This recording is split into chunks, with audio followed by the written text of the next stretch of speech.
நான் weight loss பண்ணுறதுக்காக ஆசைப்பட்றேன். என்னோட வெயிட் குறைக்கிறதுக்காக நான் ரொம்ப நாளாக ட்ரை பண்ணுறேன். என்னால் வெயிட் குறைக்க முடியல. ஏதாவது ஒரு மெத்தட் ட்ரை பண்ணுறேன். ஆனால் அதை என்னால் தொடர்ந்து செய்ய முடியல. கொஞ்ச நாள் பண்ணுறேன். அதுக்கப்புறம் அது ஏதாவது ஒரு காரணத்தால் ஸ்கிப் பண்ணுற மாதிரி ஆகுது.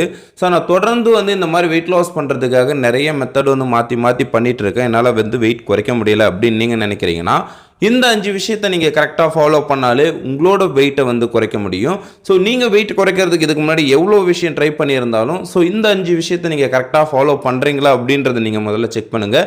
எங்களோட கோச்சிங் மூலிமா நீங்கள் வெயிட் லாஸ் பண்ணணும், வெயிட் கெயின் பண்ணணும் அப்படின்னு நினச்சிங்கன்னா டிஸ்பிளேல தெரிகிற நம்பருக்கு கால் பண்ணுங்கள். நாங்கள் உங்களுக்கு ஹெல்ப் பண்ணுறோம். வீடியோக்குள்ளே போகிறதுக்கு முன்னாடி நம்ம சேனலை மறக்காமல் சப்ஸ்கிரைப் பண்ணிக்கோங்க. கூடவே அந்த பெல் ஐக்கானை கிளிக் பண்ணிக்கோங்க. ஓகே, வாங்க வீடியோக்குள்ளே போகலாம். நம்ம வெயிட் லாஸ் பண்ணணும் அப்படின்னா இதுக்கு கரெக்டாக ஒரு சில விஷயத்தை நம்ம செய்யணும். ஃபஸ்ட்டு, நீங்கள் வெயிட் லாஸ் பண்ண போகிறீங்கன்னா உங்களோட ஃபுட் ஹேபிட்டை முதல்ல நீங்கள் சேஞ்ச் பண்ணணும். இப்போ சாப்பிட்ற மாதிரியே நீங்கள் வெயிட் லாஸ் பண்ணும்பொழுதும் சாப்பிட்ணுன்னு நினச்சிங்க அப்படின்னா உங்களால் வெயிட் லாஸ் பண்ணவே முடியாது. வெயிட் லாஸ் பண்ணும்பொழுது நம்ம எந்த மாதிரி உணவு எடுத்துக்கணும் அப்படின்றது நம்மளுக்கு தெரியணும். உங்களுக்கு இந்த மாதிரி ஃபுட் கண்ட்ரோல் இல்லை, உங்களுக்கு பிடிச்ச மாதிரி உணவு நீங்கள் வெயிட் லாஸ் ப்ரோக்ராமில் எடுத்துக்கிறீங்க அப்படின்னாலும் உங்களால் வெயிட் லாஸ் பண்ண முடியாது. ரெண்டாவது விஷயம், நீங்கள் வெயிட் லாஸ் பண்ணுறதுக்கு என்ன மாதிரி மெத்தட் சூஸ் பண்ண போகிறீங்க அப்படின்றது உங்களுக்கு தெரியணும். நீங்கள் சூஸ் பண்ணுற மெத்தட் உங்களுக்கு முதல்ல செட் ஆகுமா, இதை நம்மளால் கரெக்டாக செய்ய முடியுமா அப்படின்றது முதல்ல உங்களுக்கு தெரியணும். எங்கள் பக்கத்து வீட்டுக்காரங்க ஜாயின் பண்ணியிருக்கிறாங்க, அவங்க பண்ணியிருக்காங்க, இவங்க பண்ணியிருக்காங்க அப்படின்னு சொல்லிட்டு நீங்கள் எதுவும் செலக்ட் பண்ணக்கூடாது.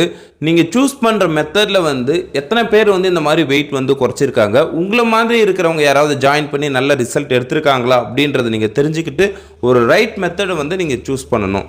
மூணாவது விஷயம் ரொம்ப முக்கியமானது, நம்ம வெயிட் லாஸ் பண்ண போகிறோம் அப்படின்னா இதுக்கு மைண்ட் செட் ரொம்ப ரொம்ப முக்கியம். உங்களோட மைண்ட் செட் எப்படி இருக்குதோ அதுக்கேற்ற மாதிரி தான் உங்களுக்கு ரிசல்ட் இருக்கும். நீங்கள் வெயிட் லாஸ் பண்ண போகிறோம் அப்படின்னு சொல்லிட்டு ஒரு ஹாப்பி மைண்ட் செட்டில் தான் இருக்கணும். ஐயோ இந்த வெயிட்டை குறைக்கணுமா, எப்படி குறைக்க போகிறோம், என்ன பண்ணணும் அப்படின்றது ஒரு ஸ்ட்ரகிள்லே நீங்கள் நினச்சிட்டு இருந்தீங்க அப்படின்னாலும் உங்களால் வெயிட் லாஸ் பண்ண முடியாது. நீங்கள் வெயிட் லாஸ் ப்ரோக்ராம் ஸ்டார்ட் பண்ண போகிறீங்கன்னா உங்களோட மைண்ட் செட்டை முதல்ல கரெக்டாக வச்சுக்கோங்க. Fourth one, gallery management. நிறைய பேர் என்ன நினைக்கிறாங்க அப்படின்னா வெயிட் குறைக்கணும் அப்படின்னா கம்மியான கேலரி எடுத்துக்கணும் அப்படின்னு நினைக்கிறாங்க. ஃபஸ்ட்டு உங்களோட பாடிக்கு ஒரு நாளைக்கு எவ்வளோ கேலரி நீங்கள் எடுத்துக்கணும், உங்கள் உடம்புக்கு நீங்கள் எவ்வளோ கேலரியை கொடுக்குறீங்க அப்படின்றது உங்களுக்கு தெரியணும். நீங்கள் வெயிட் லாஸ் பண்ணுறீங்க அப்படின்னா கேலரி கம்மியாக கொடுக்குறீங்க, ஓகே, அதில் நியூட்ரிஷன் வேல்யூ எவ்வளோ இருக்குது அப்படின்றது நீங்கள் தெரிஞ்சுக்கணும். கேலரி மட்டும் கம்மியாக கொடுத்தா போதும் வெயிட் குறையும் அப்படின்னு நினைக்கிறாங்க. அப்படி கிடையாதுங்க. நீங்கள் விட்டமின்ஸ் மினரல்ஸையும் சரியான அளவு கொடுக்கும்பொழுது தான் உங்கள் உடம்புல இருக்கிற அந்த ஃபேட்டை பர்ன் பண்ணுறதுக்கு அது ஹெல்ப் பண்ணும். கேலரி மட்டும் கம்மியாக கொடுக்குறீங்க, விட்டமின்ஸ் மினரல்ஸ் கரெக்டாக கொடுக்கல அப்படின்னா உங்கள் உடம்புல இருக்க ஃபேட் எப்படி பர்ன் ஆகும், உங்கள் உடம்புக்கு தேவையான எனர்ஜியை எப்படி கொடுக்கும். ஸோ இதெல்லாம் நீங்கள் கரெக்டாக பார்க்கணும். ஸோ வெயிட் லாஸ் பண்ணுறதுக்கு கேலரி மேனேஜ்மெண்ட் ரொம்ப ரொம்ப முக்கியம். ஓகே, நீங்கள் எப்படி இப்போ உங்கள் உடம்புக்கு தேவையான கேலரியை கரெக்டாக கொடுக்கலாம் அப்படின்னா, இப்போ மார்னிங் நீங்கள் பிரேக்ஃபாஸ்ட் எடுக்கிறீங்கன்னா அதில் ஒரு 250 கேலரி, ஆஃப்டர்நூன் லஞ்ச் ஒரு 300லேருந்து 500 கேலரிக்குள்ளே இருக்கிற மாதிரி எடுத்துக்கணும்.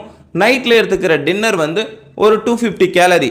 ஸோ இந்த மாதிரி நீங்கள் கேலரியை கரெக்டாக பிரித்து கொடுக்கணும். இதில் விட்டமின்ஸ் மினரல்ஸ் லெவலும் கரெக்டாக இருக்கணும். என்னால் இந்த மாதிரி சரியான கேலரியை என்னோட உடம்புக்கு கொடுக்க தெரியல, விட்டமின்ஸ் மினரல்ஸும் சரியாக இருக்குதான்றது என்னால் செக் பண்ணி கொடுக்க முடியலை அப்படின்னு நீங்கள் நினச்சிங்க அப்படின்னா இதுக்கு நம்மளோட நியூட்ரிஷன் ஃபுட்டை நீங்கள் தாராளமாக ஃபாலோ பண்ணலாம். ஸோ இந்த நியூட்ரிஷன் ஃபுட்டில் உங்கள் உடம்புக்கு தேவையான கேலரி ப்ளஸ் விட்டமின்ஸ் மினரல்ஸ் ரெண்டுமே சரியான அளவு கொடுத்துருக்காங்க. ஸோ இந்த நியூட்ரிஷன் ஃபுட் உங்களுக்கு தேவை, இதை பற்றின இன்னும் வேறு ஏதாவது டீட்டெயில்ஸ் தேவை அப்படின்னா டிஸ்பிளேல தெரிகிற நம்பருக்கு கால் பண்ணுங்கள். ஃபிஃப்த் ஒன் ரொம்ப ரொம்ப முக்கியமானது. எல்லாரும் எல்லாம் பண்ணுவாங்க, ஆனால் இதை ஒரு கோச்சோட ப்ராப்பரான கைட்னஸ் இல்லாமல் பண்ணுவாங்க. வெயிட் லாஸ் பண்ணணும் அப்படின்னா கண்டிப்பாக ஒரு வெல்னஸ் கோச் தேவை. குரு இல்லாத ஆட்டம் குருட்டாட்டம்னு அப்படின்னு சொல்லுவாங்க. இது எதனால் அப்படி சொல்கிறாங்க அப்படின்னா, நீங்கள் எந்த இடத்துல தப்பு பண்ணுறீங்க, எந்த மாதிரி உணவு எடுத்துக்கணும், எந்த மாதிரி உணவு எடுத்துக்கக்கூடாது, ஸோ இதெல்லாம் உங்களுக்கு தெரிஞ்சாலுமே உங்களை கைட் பண்ணுறதுக்கு ஒரு குரு இருக்கணும். ஒரு குரு இல்லாமல் நீங்கள் என்ன தான் ட்ரை பண்ணாலும் உங்களால் ஒரு நல்ல ரிசல்ட் எடுக்க முடியாது. ஸோ வெயிட் லாஸ் பண்ணுறீங்க அப்படின்னா கண்டிப்பாக ஒரு வெல்னஸ் கோச் வேணும்.